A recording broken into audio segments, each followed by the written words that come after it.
ভিক্ষুক রাস্তা দিয়া যায় আর জমিদারের পুত্র বধূও যায়। একজন সামনের থেকে আসতেছে, একজন সামনের দিকে যাইতেছে।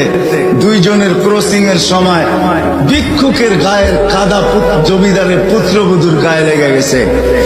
সে দুনিয়া আন্ধার করে ফেলছে, স্বামীকে টাইকা নিয়ে আসছে, বলছে ভিক্ষুক আমার কাপড় নষ্ট করে দিছে। সে শুধু ভিক্ষুক ছিল না, বৃদ্ধ ছিল। বৃদ্ধ ছিল না শুধু, জীর্ণ ছিল, শীর্ণ ছিল। শরীরে কাপড় ছিল না, ফাটিরা কাপড় ছিল। পায়ে জুতা ছিল না, পেটে ভাত ছিল না।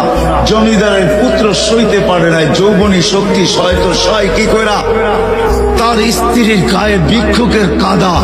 বস সমগ্র শক্তিকে হাতে জমা করা, একত্র করা বৃদ্ধের গালে বসায়।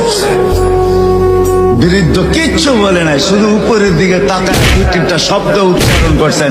শব্দগুলা হলো ইয়া মাল্লা তারা হলো ওয়ুন, ও আল্লাহ চোখে দেখা যায় না।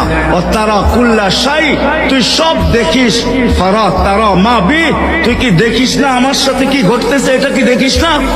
বলতে দেরি যুবক, মরতে দেরি হয় না। জমিদার চলে আসছে, প্রতিশোধ নিবে। বৃদ্ধের একদিকে মুচকি হাসি, একদিকে বলতেছে প্রেমের খেলা এমনই হয়। জিজ্ঞাসা করছে কিসের প্রেমের খেলা রে? বলছে ওর প্রেমিকার গায়ে আমার কাদা লাগছে, পায়ের কাদা লাগছে, ও সইতে পারে নাই। যৌবনী শক্তি দিয়ে আমার বৃদ্ধ গালে বসায় দিছে। আমাকেও একজন ভালোবাসে, সেও সইতে পারে না।